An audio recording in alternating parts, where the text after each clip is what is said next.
मैंने मना कर दिया, विधायक जी ने लिखवाना है, सिर्फ सेवक हूँ और सेवक ही रहना चाहता हूँ, क्योंकि जो भावना मेरे दिल में पहले थी वही है और वही रहेगी हमेशा। मैं चाहता हूँ कि समालखा में जिस उद्देश्य से मैं आया था और जिस उद्देश्य से मुझे यहाँ के लोग सभी ने जो मेरे पे उम्मीदें जो जताई हैं, मैं उन्हीं पर काम करूँ, प्रयास करूँ। ऐसे जो काम मैंने यहाँ पर जो वायदा किया हुआ है, एक एक वायदा अपना पूरा करूँ, और मैं निरंतर अपने प्रयास में लगा हुआ हूँ और आगे भी लगा रहूंगा कि जो उम्मीदें हैं इन पर एक एक करके मैं सारे वायदे बहुत बहुत है। तो सभी पत्रकार बंधुओं को बहुत बहुत दिवाली की शुभकामनाएं, और मेरे लायक कभी भी कोई आपके लिए मेरे लिए काम हो तो आप जरूर मुझे बहुत बहुत चलो कोठी में जो आ रहे हैं लोग मिलने के लिए, उनकी गुडविल अच्छी थी। उन्होंने अपने जीवन में कभी भी ईमानदारी से काम किया। कोई भी भगवान की तरह पूजा है, उसको अच्छी इज्जत दी है। कभी या फरीदाबाद गए या कोठी पाए हैं या कहीं भी मिल गए, उसको सम्मान के साथ उसको बुलाते हैं, भाई बैठो भाई, पहले चाय पानी लो, कुछ लो। लोगों ने कांग्रेस वालों ने तो ये भी कहा, ये कहते हैं भाई हमारे को भूखन कहते हैं, ये कहते हैं अरे भूखन नहीं कहते, वो कहते हैं भाई भूखन लग रही हो तो रोटी खा ले भाई, अब टाइम हो रहा है 10 बज रहे 11 बज रहे। जो कभी फरीदाबाद मिलने जाती थी पब्लिक, ऐसे उनकी आवाज ऐसी, भाषा ही ऐसी थी, इसलिए से भी नरम है। ये लड़का बड़ा सज्जन है, ये हर आदमी की बात सुनता है। इसको तो ऐसे एमएलए मान ही रहे जैसे अपने बच्चे को बाप पकड़ के बातें कर रहे, ऐसे लोग बात कर रहे हैं, कोई सी बात नहीं। चारों विधानसभा में कमल का फूल खिला है। हाँ जी, समालखा वासियों की आस है कि 58 साल बाद कमल का फूल खिला। हाँ। समालखा में विकास हो पाएगा?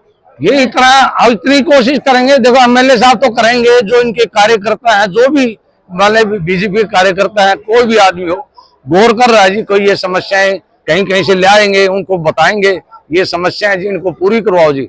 अफसरों को कहेंगे भाई आप काम करो, नहीं धरना धरवा देंगे जी। हम हमारे नगर पालिका को दूर थोड़ी है, 50 आदमी बिठा देंगे, जब तक शहर का सही विकास नहीं करोगे हम उठेंगे नहीं, भूख हड़ताल बैठ जाएंगे, क्यों नहीं काम करेंगे जी। पूरे गांव घूमे हैं, समालखा सारा घूमा है। हाँ, उन्होंने भी समस्याओं का जायजा लिया है कि बहुत सारी समस्याएं हैं, बहुत निपटान होगा। ऐसे जी कोशिश करेंगे, देखो कोशिश करेंगे।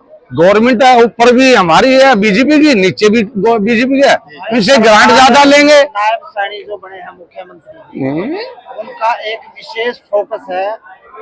नायब सैनी मनमोहन सैनी पठाना जी, इन्होंने विकास की ऊपर मोदी जी के आशीर्वाद से इतने काम होंगे। इन्होंने गिन लिए, सारा हल्का घूम के, शहर भी घूम के देखा है। अंबार लगे पड़े हैं, 10 साल से विकास के कार्य रुके पड़े थे, और अब इनके पहिए लागेंगे, खूब काम होंगे। नायब जी भी इसी वृत्ति के हैं और मनमोहन जी भी। हमारे जो इतने काम होंगे आप देख नहीं पाएंगे। कि सैनी साहब आपका कहने का मतलब है स्पीड ज्यादा पकड़ी जाएगी, बहुत ज्यादा जी, अफसरों पर दबाव बढ़ाया जाएगा। बदलाव लाया है पब्लिक विचारी की। पहली बार कमल का फूल 9 की 9 विधानसभा, देखो ना करनाल क्षेत्र सांसद 9 की 9 विधानसभा जितना, ये नायब जी का ही प्यार जनता ने जो जीता है, उनका एक बहुत बड़ा योगदान है। और काम भी रमेश सैनी साहब, अरे इन्होंने 11 वादे किए हम पूरे करेंगे। 21 साल के बाद इस कोठी पर रौनक हुई है, आज शुभकामनाएं हैं। हमारी 1996 में भी हुई थी जी, और 2001 में भी इलेक्शन हुआ, तब भी हम एमएलए बने थे, करतार जी बढ़ाना साहब जी। हर लगाई हमारे को, जो भी कहता रहा यही कहते रहे, भाई आपके बार तो तुम जीतोगे भाई, ऐसा हो नहीं सकता। ये जो एमएलए जो घूम रहे हैं फिर रहे हैं, ये एक दिन आते हैं, कभी गुड़गांव चले जाते हैं, कभी अपने प्रॉपर्टी का काम कर रहे हैं, मतलब पब्लिक की कोई सुनाई नहीं थी। कहीं इतना पानी की निकासी के बारे में या कहीं गंदगी पड़ी है, कहीं अड़ंगा पड़ा है, उसकी कोई भी सुनाई नहीं थी। आते थे 15 दिन में, 2 महीने में कभी मिल गया तो कहते अच्छा भाई मैं कहूंगा, तो कहता मेरी सेक्रेटरी नहीं मानता, विपक्ष में सरकार है, मैं मजबूर हूँ। अरे भाई पब्लिक ने तुम्हें चुना है, सरकार क्या कहती है? सरकार जो फंड दे रही है उससे फंड का इस्तेमाल कर लो शहर के अंदर या गांव के अंदर। आप कुछ भी नहीं कर रहे, आप अपना बिजनेस की तरफ ध्यान दे रहे। इस पब्लिक को बड़ा गुमराह करने लग रहा था जी, तो आपके उस पब्लिक ने समझाया, अब तू इतने दिन से गुमराह कर रहा था, अब तेरे को समझ आएगी।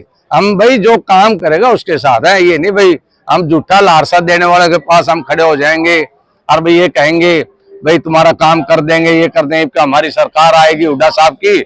कांग्रेस सरकार का नाम लिया कभी भी लिया उन्होंने।